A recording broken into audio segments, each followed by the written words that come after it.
Hi, my name is Ilana Walker, and I am the owner and founder of Southern Noir Weddings, a inspiration and resource blog for brides of color getting married in the South. We also do bridal shows as well and networking events and all that kind of stuff. But we are a resource, like I said, for brides of color getting married in the South. So we have tons of professionals that send us a submission. So I am here today to talk to you about how to submit a wedding successfully. So submitting for success, that's the name of it. So as you may remember, I did the session about timelines, because I am a certified wedding planner, owner of Ilana Walker Events. And after 10 years of doing that, I've had so much fun doing it, but I also wanted to do something else. I wanted to fill a void in the industry that I saw, which is the Southern, elegant, beautiful weddings of color. You know, there's so much culture, so many different cultures that take place in the South among Black cultures. You know, a wedding in Miami is going to be a lot different from a wedding in Atlanta, and a wedding in Atlanta is going to be a lot different from a wedding in Asheville, North Carolina. So I wanted to really promote and show and expose the different weddings that can happen in New Orleans and Kentucky and just everywhere in the South. So that's why I created that blog, and it's been going for 2 years now and very successful, lots of submissions. You know, we've reached we're over 100 submissions at this point. So, but as a wedding planner as well, I have been published in several publications, from Montelucci Bride to Brides Magazine to Style Me Pretty, Essence, Ebony, you know, you name it. I have probably been published based along, you know, my line of and my style and my brand of work. So without further ado, we're going to talk about how to submit your wedding for a good publication. So I'm going to do another share screen, and here we go. There's been an explosion of wedding resources, from magazines to blogs to bridal shows, you name it. And it's a great way to, you know, kind of get yourself out there and become an expert, really. So Carrie, next. So why should you want your work published? Why should you want your work published? Well, first of all, exposure to new clients, other wedding professionals. There could be a wedding professional like a planner who sees the work of a photographer and says, hey, I want to work with that photographer. It's great exposure for that. Also, it improves your SEO ranking. So when you are featured on a blog and they tag you, you know, the more things that point to your website, the better. And that helps to boost your listing on, you know, the front page of Google. Might I add. It establishes your credibility. So, you know, having your work published, having people see your name here and there, and, you know, and seeing your work really lets people know that you're not just an amateur wedding professional, but you're serious about this. So it definitely lets people see your work, establishes that credibility, and lets them know that you are serious, skilled, crafted wedding professional. All right. It also makes it easier to get featured elsewhere. So when you are featured in, you know, The Knot, or when you're featured, you know, on the Black Bride site, you know, other publications see that. And so they then, you know, begin to turn their attention to looking at your work. But also, when your work comes through, they can also say, oh, okay, I've seen their work before. Let me take a look at this submission. So it's definitely, you know, kind of a step-by-step process. Oh, and the bragging rights. You absolutely get bragging rights. Who doesn't want bragging rights to say, oh, I've been featured in Essence. Oh, I've been featured in InStyle Weddings and all this other kind of stuff. So it's a really good thing to have your work published. All right. What gets published? So what kind of events? So of course, weddings, of course, engagement sessions, proposals. So this may be something new. You know, people are starting to become more crafty about proposals and more detailed about proposals. So, you know, having a professional photographer kind of stashed away somewhere is a really, really great thing. Also nowadays, I've noticed that bridesmaids trips and groomsmen trips to these different countries and beaches and things of that nature, those are getting published as well. You know, you guys are buying or the brides are buying, you know, special, you know, bathing suits and stuff. And so those are other things that get published as well. Style shoots. Style shoots is a great, great, great way for a new professional to get their work out there, to show what their brand is, to show their ability to be creative, all of that kind of stuff. So I love style shoots. Anniversary sessions. So like your 1-year anniversary, you may do something with a cake or it just could be just a photo shoot that celebrates the 1-year anniversary. But if you provide enough detail to it, if you kind of make it cute, then you can definitely get that published.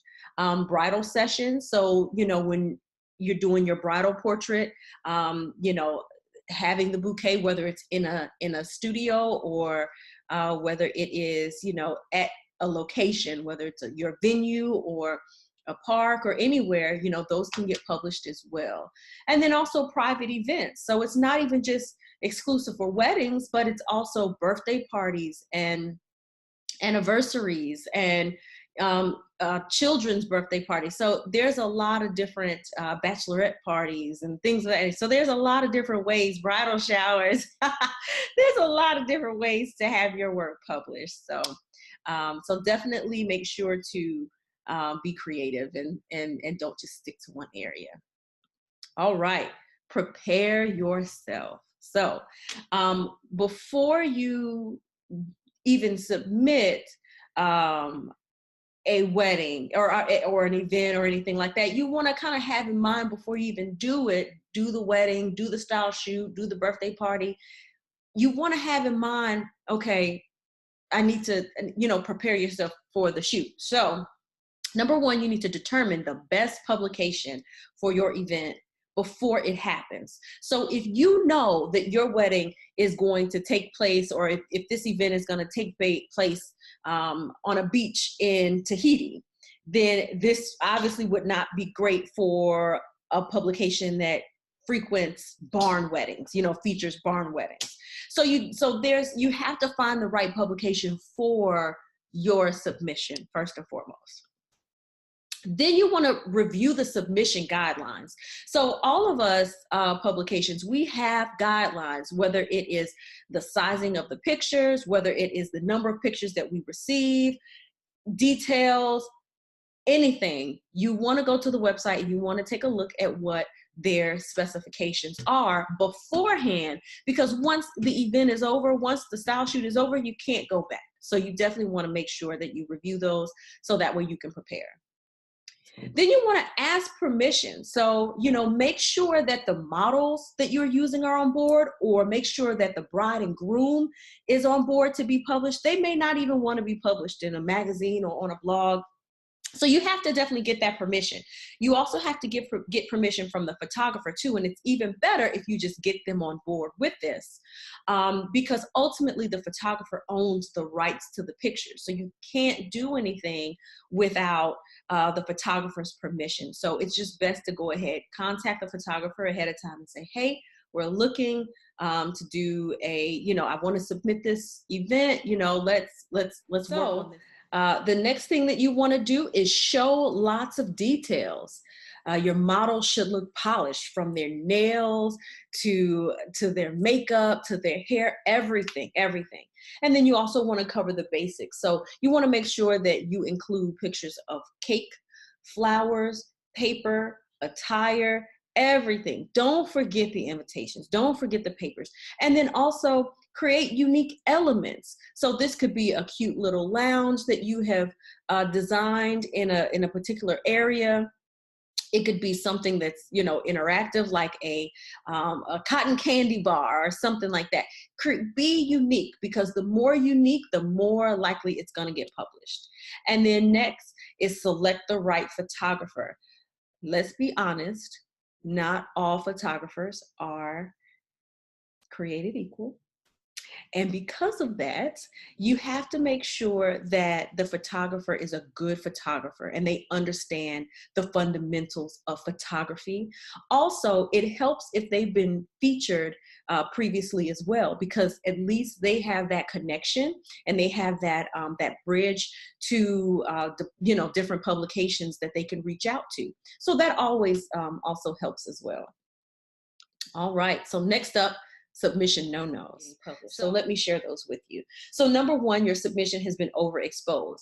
I know that we live in a time where, you know, instant gratification and social media is a really, really big thing. However, a lot of top publications want first dibs on featuring that work. So if you really want to get something published, again, make sure that everybody is on board. The cake baker, the stationer, the photographer, the couple, everyone, and let them know, hey, let's hold off on, you know, overly exposing pictures and stuff like that. On social media, in, you know, in magazines already, you know, being featured. Also the client's social media too. If the client is popular or they have a lot of followers, that can also, you know, provide exposure, and a lot of people can see it, and the publication may not want to feature it. So number two, not enough details.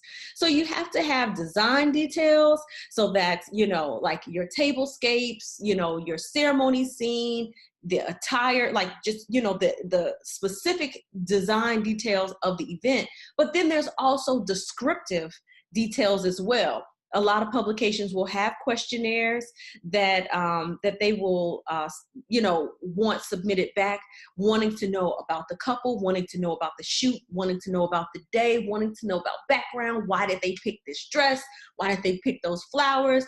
You know, what kind of dress did she wear? What shoes did she wear? So make sure that you are really, really, really on top of all of those descriptive details as well as design details too.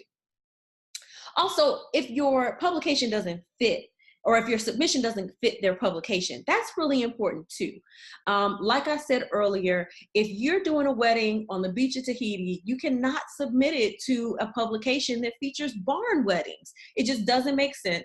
So you definitely, and I know that there are some publications that, okay, they really cater to like luxury looking weddings. And if the wedding doesn't look luxury, there's 10,000 other publications that you can submit it to. So don't be discouraged, or don't, you know, just know that it has to go to the right place. Also, your submission looks like something that has already been submitted and accepted. That's really important too. So publications get tons and tons and tons of submissions in on a daily basis.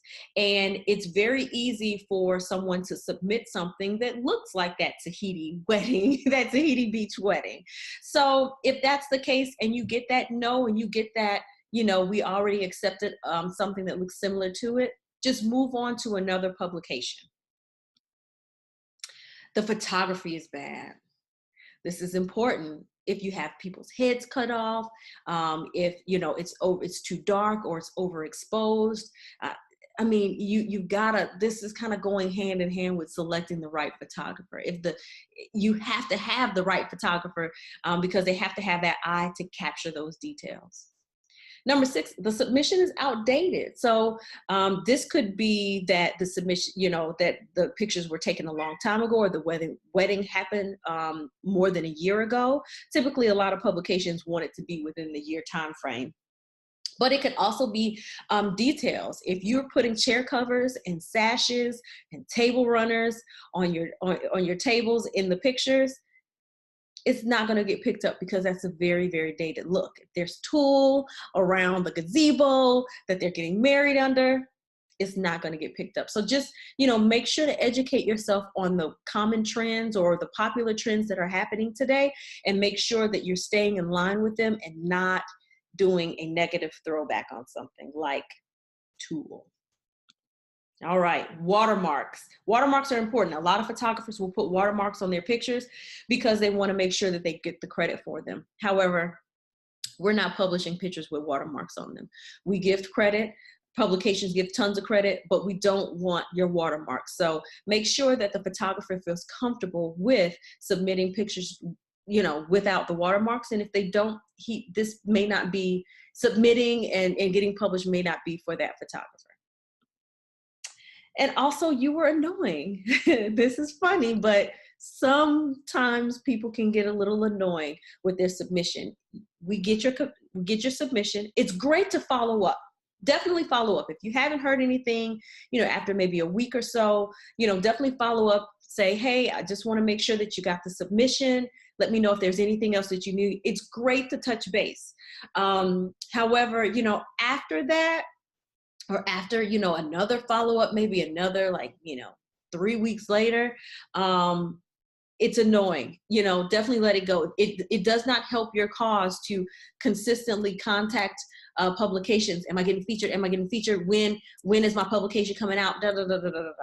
Again, we get tons of submissions. We're very, very busy. We promise that, we'll get back to you. And if we don't, after a certain period of time, it is okay to write them and say, thank you so much for taking the time to view my submission. At this point, I would like to take my submission elsewhere. It's totally fine to say that versus continuing to bug us, because ultimately we're going to remember that and we're going to not want to feature you ever. So there we go. All right. Next thing is making your submission stand out. This is important too, because this is like one of the most key points of making sure that your submission gets out there. So number one, you want to tell a story in your pictures. You don't want to just throw a bunch of pictures in there. Okay, this is the bride standing at the staircase, and this is, the groom standing at the staircase, and this is what the table looks like. No, tell the story. We want to see them getting ready. We want to see that first look. We want to see that moment with her father, seeing her for the first time. We want to see the ceremony. We want to see some portrait pictures and formal pictures. We want to see when they enter into the reception, the first dance, the dances with the parents, their cake cutting. We want to see them having a good time. We want to see the end of the night when you do a custom departure. You have to tell the story from beginning to end and don't leave anything out. The more of a story that you can tell and the more details within that story, the more likely you are to get published. Also, be unique and be different. Definitely, if you get to know your couple, and you should get to know your couple, and there's certain unique things about them, like maybe they're from Jamaica and they have, a lot of Jamaican pride and they're getting married in the States. Maybe they can come into the reception waving, their Jamaican flags. That would be something different. Make sure to think out of the box, make sure to customize things to your client. And that's the best way to get to that unique and different point. Show the emotions of the day. We love to see grooms cry. There's nothing better than to see a groom cry when the bride is walking down the aisle. There's nothing better. There's nothing better than the father crying when he sees his daughter for the first time, or when he's walking down the aisle to give his daughter away and he's just bawling his heart out. There's nothing better than a mother crying, seeing her son now becoming a man, marrying, getting married, whatever. It's something that is connecting to the audience, and that helps. When we feel like, okay, if we put this in our magazine, if we put this on our blog, our audience is going to emotionally connect to that. That's going to make them come back even more. So you definitely want to show the emotions of the day. It's really, really important. Make sure your lighting is perfect. This is a photographer thing, making sure that everything is, properly lit, whether that means, bringing in some extra lights, or maybe that just means, finding where the light is in the space. Just making sure that, we can see every single detail. Also, composition matters. This again is a photographer thing. You know, the better the composition of the image, the more likely of the images, the more likely that it's to get featured. So just a couple of different things, like fill the frame, you know, make sure that, you know, you don't have, you know, just a bunch of like dead space in the picture. There are some pictures that, you know, look good for that, but they have other artistic, you know, components with it. Don't cut the subject off is another component. So like, for instance, let me just kind of adjust myself a little bit. You see how my head is cut off here? I hope that y'all will be able to see that. So, you know, if you have a subject, if you're looking at if you're taking a picture of a floral arrangement, if you're taking a picture of a bride, you can't cut her arm off. You can't cut the top of the floral arrangements off. You can't cut that table off. You want, if you're going to take a picture of something, make sure the whole entire thing is in the picture. Also look for symmetry in the picture. You know, you definitely don't want anything off balance. You want to make sure that, you know, everything is properly positioned in that picture. Make sure your pictures are in focus. This seems like a very common sense thing. Sometimes it's not. Sometimes it is, but just make sure all your pictures are in focus.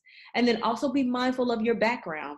If the background has a stop sign or an exit sign, or there's someone walking in it, feel free to edit it out, because that could be the difference between publishing and not publishing. So I'm hoping that this really helps you guys out. Thank you so much for tuning in to the Elevate Creative Summit. And my information is ilana@ilanawalker.com, or you can go to my website, which is ilanawalker.com, and also visit Southern Noir Weddings, which is www.southernnoirweddings.com. Bye, guys.